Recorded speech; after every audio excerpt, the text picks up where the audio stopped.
자, 오늘 우리에게 주신 하나님의 말씀은 갈라디아서 2장 17절에서 21절 말과 삶으로 나눌 것이라고 하는 제목을 가지고 하나님의 말씀 보도록 하겠습니다.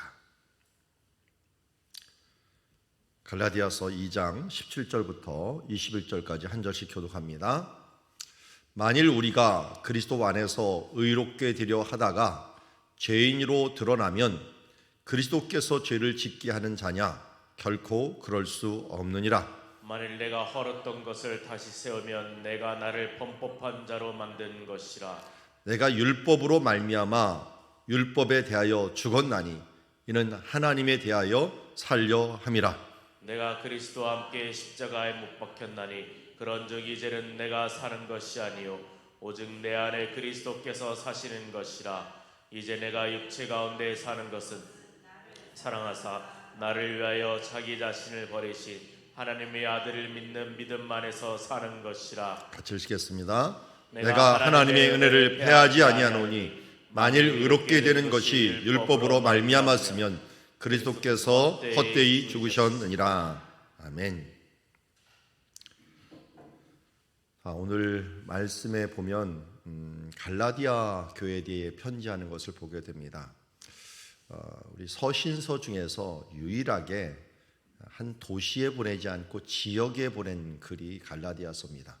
갈라디아는 도시가 아니고 한 지역입니다. 우리로 치하면 경기도, 강원도, 충청도 이런 식으로 갈라디아 지역이라고 하는 큰 지역이 있었는데 이곳에 이제 대표적인 교회로 사도 바울이 전도한 지역으로 비시디아, 안디옥, 이고니온, 루스드라 이런 지역이 사도 바울이 1차 전도행 때 전도한 지역입니다. 근데 이 전도 지역은 처음에 전도하다 보니까 이제 신앙이 막 안 세워졌을 때 율법을 가지고서 유대인들이 그곳에서 사는 사람도 많았고 유대인으로서 그리스도인이 된 사람도 많았습니다. 그러니까 유대인으로서 그리스도인 되면은 무슨 일이 문제가 되냐면 유대인들의 율법이 있고 또 이방인들의 문화가 있어요. 그 가운데 율법과 이제 어떻게 보면 문화와 문화가 충돌을 하는 거죠. 그런데 그 중에 대표적인 것이 음식법이라든지 제사법이라든지 도덕법 여러 법들이 이제 부딪히게 되는데 613개를 가지고 그 율법을 정리를 했는데 그 율법대로 살아가는 사람들이 있었어요.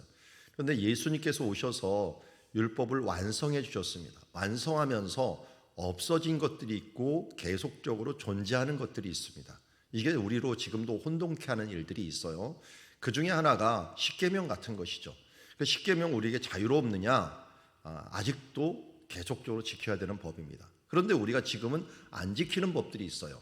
음식법이라든지 제사법이라든지 이런 부분을 우리가 지키지 않습니다. 특별히 이 제사법은 완성이 되었기 때문에 예수님께서 한 번에 단번에 제사로서 모든 것이 다 끝났기 때문에 우리는 더 이상 이 동물 제사를 드릴 필요가 없습니다. 그래서 또 애매한 것이 음식법이에요. 음식법 돼지고기를 먹지 말라, 또 비늘이 없고 또 이 지느러미가 없는 거 먹지 말라, 또 무슨 새들을 먹지 말라 이런 것들이 있는데 이걸 어떻게 할 것인가에 대한 부분들도 부딪히고 이제 정말 혐오스럽게 부딪히는 것 중에 하나가 뭐였냐면 목매어 죽인 것과 피를 먹는 거예요. 우리 지금도 선지국 같은 거 이렇게 막 먹죠. 이런 부분들이 유대인들에겐 굉장히 가증스러운 것이에요.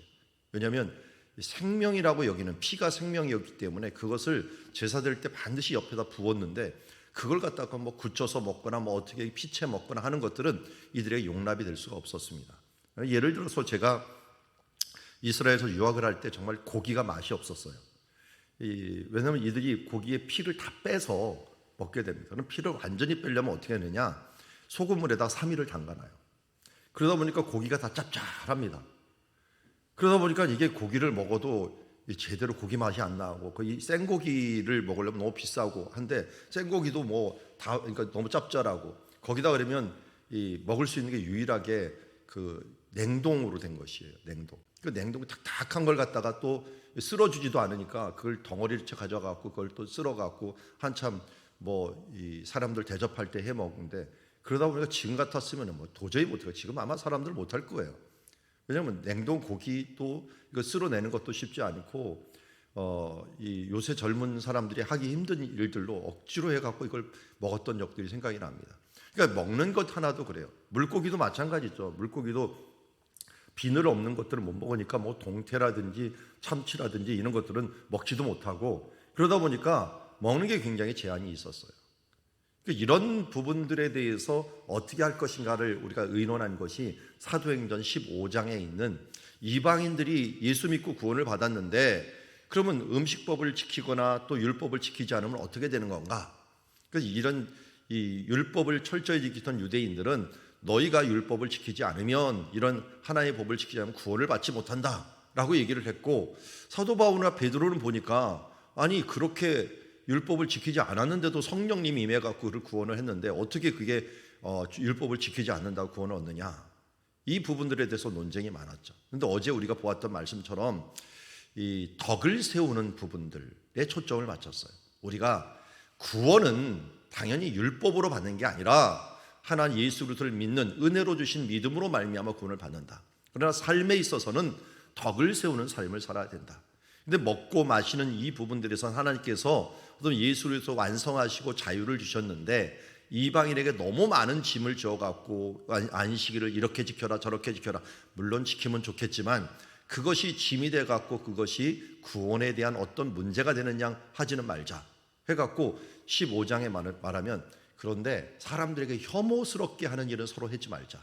그게 합의한 것이 피를 마시거나 아니면 이 목매어 죽인 것들, 이런 것들을 죽이는 것들은 서로를 위해서 삼가하자 했어요. 그래서 나중에 근데 사도 바울이 어제 보았던 말씀처럼 모든 것이 가하나 모든 것이 유익한 것이 아니요 선택권이 우리에게 다 가하다. 그러나 우리가 해야 될 것과 하지 말아야 될 것은 그리스도의 덕을 세우는 것이다 에 대한 부분들을 우리가 말하고, 그리스도께서 남의 유익을 위하여 죽으신 것처럼 우리가 먹고 마시는 것에 얽매이지 말고 그것이 덕이 되지 못하면 하지 말자는 것이에요. 그래서 저도 이스라엘에 있을 때 그때죠. 막 저는 신혼 초였는데 아이들이 아직 태어나지 않았을 때 이스라엘에서는 50일 동안 일을 하면서 공부를 했었는데, 그 공부할 때 뭐 들깨가 와갖고 우리 가서 알짱알짱 거려요. 그런데 잘 보니까 이 이스라엘 들깨는 사람들하고 굉장히 친밀하더라고요. 그리고 우리가 일하러 가고 컨테이너 박스에서 살고 있으니까 얘네들이 불쌍히 여겼는지 와갖고 형 옆에서 어슬렁어슬렁 거려갖고, 이 외국에 나오니까 또 우리나라 개하고 비슷하게 생긴 게 똥개가 있어갖고 쓰다듬어주고 어쩔 땐 밥도 주고 했더니 이스라엘 사람들이 저희를 막 째려봐요. 혹시 개 잡아먹나? 이게 우리나라 이 소문이 난 거예요. 개 잡아먹는다라고 하는 소문이 난 거예요. 그래갖고 눈치를 보면서 개를 예뻐했던 적이 생각이 납니다. 저는 개를 먹지는 않는데 그런 일들이 이 서로 문화가 틀리면서 일어나는 거예요. 만약 선교사로 간 사람이 막 그런 문화에서 뭐 개 잡아먹고 뭐 우리는 괜찮은데 거기는 안 좋은 문화를 하면 어떻겠습니까? 덕을 세우는 것들, 먹고 마시는 것을 가지고서 우리가 남의 유익을 위하여 해야 되는데 그렇지 않은 일들을 해서는 안 된다는 거죠. 여기도 마찬가지예요. 그러니까 오늘 17절부터 이야기하는 부분들이, 만일 우리가 그리스도 안에서 의롭게 되려 하다가 죄인으로 드러나면 그리스도께서 죄를 짓게 하겠느냐? 결코 그럴 수 없느냐? 18절 말씀에 나옵니다. 내가 헐었던 것을 다시 세우면 내가 나를 법법한 자로 만드는 것이다. 갈라디아 교회에 계속 문제가 된 게, 이 율법을 지키는 사람들이 와서 이거 안 지키면은 너는 구원을 받지 못한다라고 얘기하는 거예요. 구원의 문제는 그거 갖고 하는 것이 아닌데 그걸 갖고 헐었던 것을 다시 세우려고 하는 사람들이 있다는 것이에요. 그러면서 19절에 얘기합니다. 내가 율법으로 말미암아 율법에 대하여 죽었나니 이는 하나님에 대하여 살려 함이라. 율법은 어떤 기능을 있어요? 여기는 나오지 않지만 로마서에서 3장에서 여러 부분들에 대해서 율법에 대한 기능을 얘기합니다. 율법은 죄를 지적해 줍니다. 우리가 얼마나 큰 죄인인가, 우리 힘으로는 도저히 의롭게 될 수 없다라는 것들을 우리에게 알려줍니다. 알려주는 기능을 하지만 우리를 의롭다 하는 기능은 없습니다. 의롭다 하는 기능은 뭐예요? 예수 그리스도로 말미암은 하나님의 의로서 가능하다는 것이에요. 그래서 우리는 철저히 예수 그리스도의 죄인과 연약함을 인정하게 만드는 것이 율법입니다. 그래서 지금도 율법이 필요하고 법이 필요합니다. 하나님의 법 아래서 누구든지 의인이 될 수가 없습니다. 왜? 예수님께서는 아예 선언을 해버립니다. 마음으로 그 죄된 마음을 품는 자도 이미 죄를 진 거다. 왜? 하나님은 중심을 보시기 때문에. 음욕한 마음, 미워하는 마음, 다 살인한 것이요 가늠한 자들이야.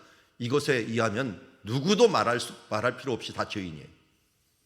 나는 법 없이도 살 수 있어 하면서 하지만 그런 사람들이야말로 하나님 앞에 교만의 죄를 진 것이라고 말할 수 있습니다. 율법은 그런 기능을 합니다. 그런데 그거에 얽매여 갖고 사는 사람은 다시 죄로 돌아가는 것 같아요. 그것을 뛰어넘은 분이 예수 그리스도예요. 예수 그리스도 앞에 이 모든 것들을 다 우리가 못 받고 이제는 예수 그리스도로 다시 거듭나서 살아나는 삶입니다. 하루하루 나는 예수로 죽고 예수로 사는 사람이 되어야 됩니다. 그래서 사도 바울은 말합니다. 나는 날마다 죽노라. 그렇습니다. 우리는 죄인입니다. 여전히 죄 가운데 살 수밖에 없고 연약한 자입니다. 그러나 예수님께서 나를 위하여 죽었기 때문에 과거의 죄, 현재의 죄, 미래의 죄까지 모두 용서받은 사람입니다. 다만 지금도 우리는 계속적으로 이 때가 묻고 더러워지고 있습니다. 그러게 계속적으로 씻어야 됩니다. 그러나 우리가 씻지 않는다고 우리 본질이 변화였는데 본질이 변한 사람이 아니라는 건 아닙니다. 죄를 지어서 우리는 계속 부정하게 됩니다. 그래서 성경에는 부정이라는 것과 죄에 대한 부분을 좀 다르게 생각합니다. 우리가 부정하게 되는 존재들입니다. 세상에 있는 동안 예수를 믿어도 본질적으로 우리는 의롭게 되었지만 그러나 지속적으로 우리는 부정한 존재로서 계속되고 있기 때문에 날마다 죄사함과 깨끗함을 위해서 예수님께서 베드로에게 말한 것처럼 이미 목욕한 자는 다시 씻을 필요는 없지만 예수님께서는 그의 발을 씻어주면서 그러나 내가 너희를 위해서 씻겨누라 하면서 너희도 이와 같이 서로 씻으라라고 얘기하고 말씀하고 있습니다. 그러기에 우리는 또다시 주기도문을 외우면서 기도하면서 우리의 죄의 부정함을 위하여 기도하며 나아갈 수밖에 없는 것입니다. 그래서 율법에 대하여 죽고 하나님에 대하여 살아가는 그런 삶들을 살라고 하고 있고, 그럼 우리는 어떻게 살아야 되느냐? 좀 말과 삶에 있어서 살아야 되는 갈라디아서 2장 20절 말씀, 오늘 찬양을 했지만 뭐 말할 것도 없이 이 말씀은 정말 귀하고 이 존귀한 말씀입니다. 제가 그냥 많이 인용하고 정말 이 말씀대로만 산다면 우리가 어떤 존재인가 하는 것들을 알 수 있는 말씀이죠.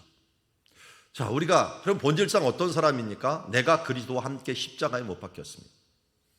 그런즉 이제는 내가 사는 것이 아닙니다.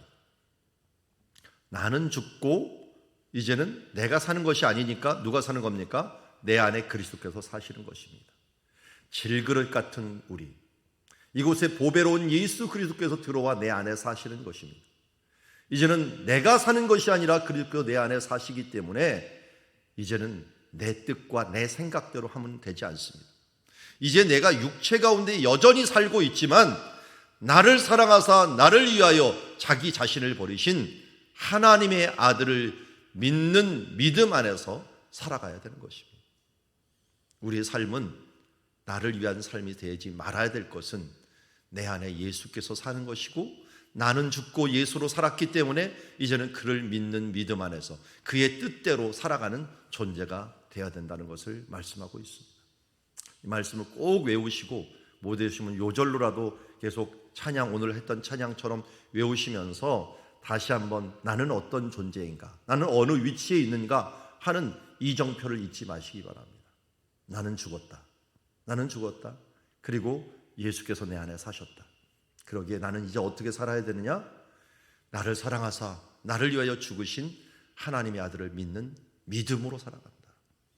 의인은 믿음으로 말미암아 살리라 라는 것처럼 오늘도 우리가 예수 그리스도를 믿는 믿음으로 살아가며 내 생각, 내 뜻, 내 이 자존심, 내 어떤 욕심, 이 부분들에 얽매여 있는 삶을 살지 말고 예수 그리스도의 그 믿음으로 살아가는, 또 한 번 예수님께서 말씀하십니다. 누구든지 나를 따라오려거든 자기 십자가를 지고 나를 쫓으라고 했는데 우리가 그 십자가를 지고 살아가는 주님의 자녀가 되기를 원합니다.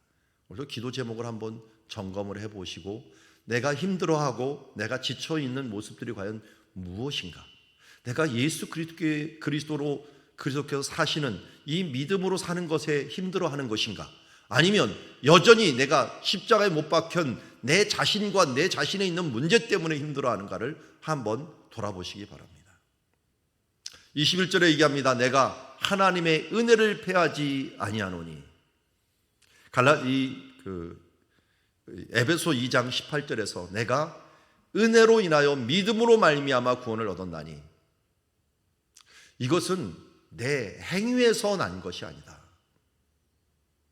하나님의 선물입니다. 하나님의 의로서 난 것이 하나님의 의로 남기 때문에 은혜로 인하여 믿음으로 말미암아 우리의 구원을 받았다는 사실들을 잊지 말아야 됩니다. 그래서 의롭게 된 것이 율법으로 말미암았으면 그리스도께서 헛되이 죽으셨습니다. 갈라디아 사람들이 또다시 율법으로 돌아가서 어떻게 지키지, 뭘 해야 되지, 이것에 얽매이는 삶을 살아가는 삶을 산다면 하나님의 은혜를 패하는 것과 마찬가지입니다.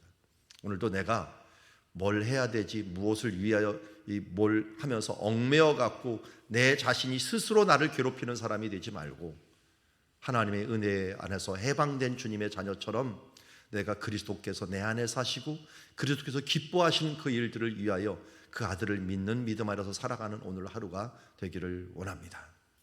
오늘 하나님께서는 사람들을 사용하여 준비시켜서 일하고 계시는데 어떤 사람을 사용하십니까? 여기 요게벳에 대한 부분들을 보았고 우리도 미리암에 대한 보았지만 요게벳이 정말 창의적으로 갈대 상자를 만들어 갖고 역청에 나무진을 친하고 노아의 방주를 만들듯이 모세를 어떻게 했는지 보호하고 그를 또 이 누나가 된 미리암이 쳐다보면서 어떻게든지 모세를 세웠던 것처럼 우리가 하나님 나라에 살아갈 동안 우리가 그리스도 안에서 참된 뜻을 가지고 지혜롭게 하는 주님의 자녀가 되어서 하나님의 나라를 세워가기를 원합니다. 여기 우리가 지난주에 보았던 말씀처럼 부모는 이렇게 요게벳처럼 창의력을 가지고 하나님 나라를 위하여 그리스도를 위하여 그리스도의 마음을 가지고 우리가 다른 사람들을 세워갈 사람이 되어야 됩니다. 하나님의 허락하신 첫 보호자요, 긍휼히 여기는 위로자요, 격려자요, 하나님의 손길로 돕는 후원자요, 담대히 나갈 수 있도록 이끄는 지도자요, 조언자요, 고통 가운데 함께하는 공감자요, 비밀이 없는 친구다. 우리가 누군가의 이런 존재가 된다면 이 은혜를 받는 자녀들, 이 은혜를 받는 이웃들은 어떤 사람이 될까요? 당연히 귀하게 쓰임받는 모세와 같은 사람이 세워질 것이라고 우리는 믿습니다. 오늘 말과 삶으로 우리가 나누어 나아갈 때 우리 가운데 과연 이런 나눔이 있는 것인가, 이런 삶이 있는 것인가를 한번 돌아보면서 또 다른 사람을 세우기 위해서 세상에 대하여 나는 죽고 예수 그리스도와 함께 살고 하나님의 은혜로 의롭게 되었다는 사실들을 알고 우리의 삶에서 예수 그리스도를 나누는 삶, 예수 그리스도의 믿음으로 살아내는 삶이 오늘 하루도 있어서 우리 부모로서 요게벳과 같은 부모로서의 역할들을 잘 감당하는 오늘 하루가 되기를 주의 이름으로 축원합니다. 기도하겠습니다. 하나님 아버지, 내가 그리스도와 함께 십자가에 못 박혔나니 그런즉 이제는 내가 산 것이 아닙니다. 주님, 이제 내 안에 사는 것은 예수 그리스도십니다. 이제 내가 육체 가운데 사는 것은 나를 사랑하사 나를 위하여 죽으신 하나님의 아들을 믿는 믿음 안에서 살아가는 것입니다. 주님, 이러한 믿음으로 살아갈 때 주 요게벳과 같이 우리 자녀들을 세우고 그들에게 후원자가 되고 조언자가 되고 또 격려자가 되며 친구가 되어서 하나님의 나라를 이루어갈 수 있는 줄 믿습니다. 주님, 내 힘과 내 뜻과 내 생각대로 우리 다음 세대를 세우거나 주변 사람들을 세우거나 가정을 세우는 것이 아니라 하나님의 은혜로 구원받은 자답게 믿음으로 우리의 다음 세대를 세워나감으로 말미암아 우리 인생 끝에서 후회의 마음 없이 믿음을 신앙의 전수로서 올바르게 전수할 수 있는 주님의 자녀들 모두 되게 하여 주시옵소서. 예수님의 이름으로 기도드리옵나이다.